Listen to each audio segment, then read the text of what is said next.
मोठ्या प्रमाणामध्ये जे पाऊस वाढला जिल्ह्यामध्ये, विशेषतः पश्चिम भागामध्ये, त्यामुळं मी काल मुंबईवरनं आल्यापासून जिल्ह्यामध्ये दौरा करतोय। काल कोयना विभागाचा, मोरणा विभागाचा आणि या परिसरातल्या सगळ्या अतिवृष्टी भागाचा मी दौरा केला।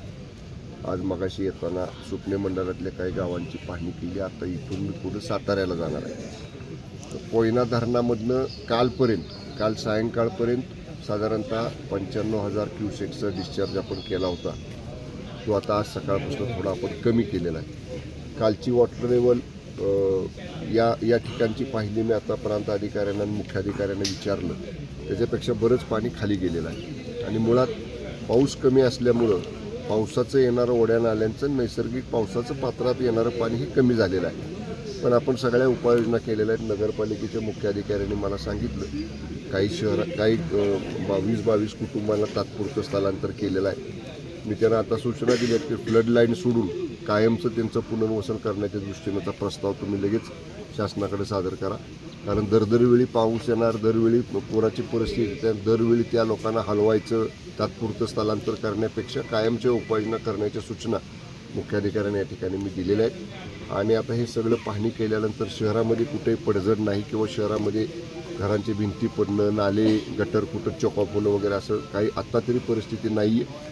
मुख्याधिकाऱ्यांनी मी सक्त सूचना दिल्यात की अशा पाण्यामुळं दूषित जर एखाद्या वेळी पाणी वगैरे आलं तर रोगराई, साथीचे रोग असे होण्याची शक्यता असते।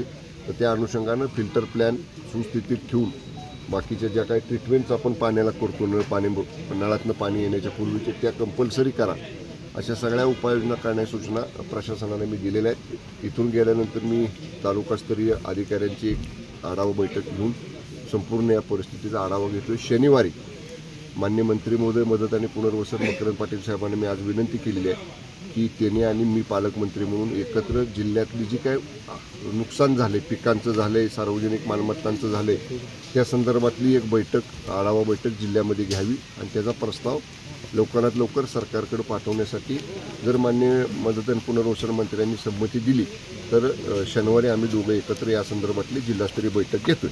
ओके।